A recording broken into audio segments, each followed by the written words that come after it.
Tengok orang ni. Bini kita masak apa? Tengah masak sekarang. So Cik Bija nak buat masak apa ni Cik Bija?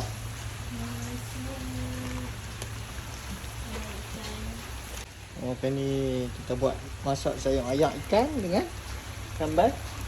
Sambal ikan apa? Ikan tilapia ni kot. Oh, ikan tilapia ni. Wish. So, kita tengok apa hasilnya.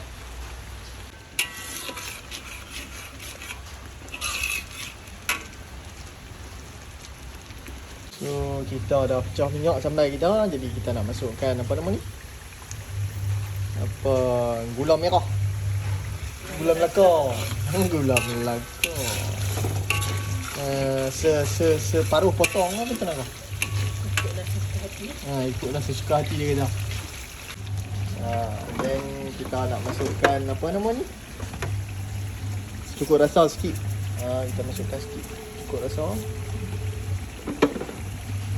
Jadi ada lagi garam sikit. Garam. Lagi.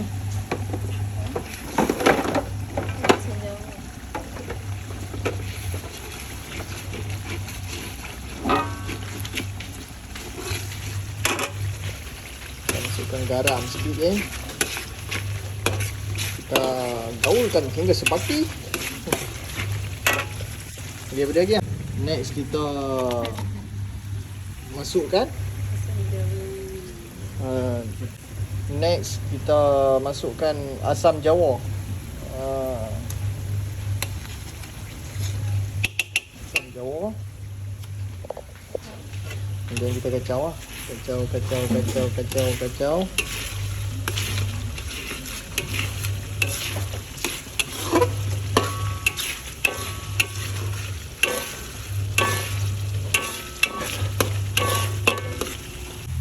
Okey, kemudian kita masukkan sos tiram sikit. Chef kita bosin lah. Sos tiram kita kacau sampai dia sebati.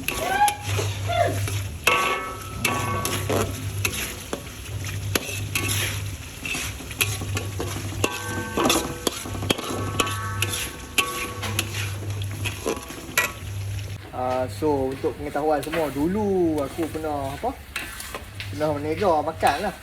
Menega makan nasi belok ni. Kalau siapa pernah beli tu, dulu aku menega dekat Desa Aman, depan BHP. Tapi lebih kurang dalam berapa lama ya?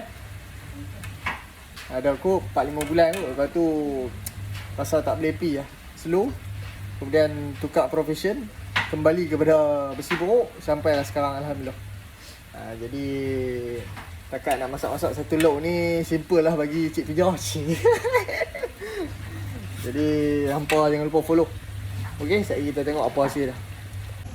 So kita masukkan bawang sikit kan. Kita masukkan bawang sikit. Lagi dah wangi sikit.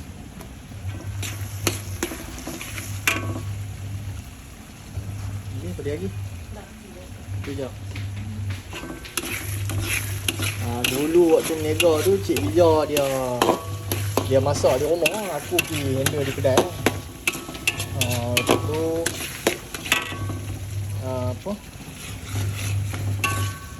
aku dengan adik aku lah pergi handle di kedai jual-jual apa semua. Kalau kita nak tebak roti canai kan, nak bagi ayak lah tu, insyaAllah boleh lah. So sampai ikan tilapia kita sudah siap geng, alhamdulillah. Boleh lah buat makan nasi tengah hari tu. Mantap lah. Okay.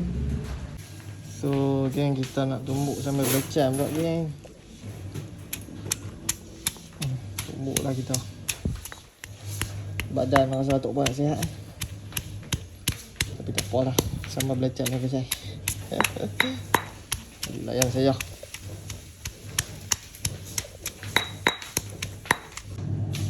Ya, sampai belacan kita dah siap tumbuk.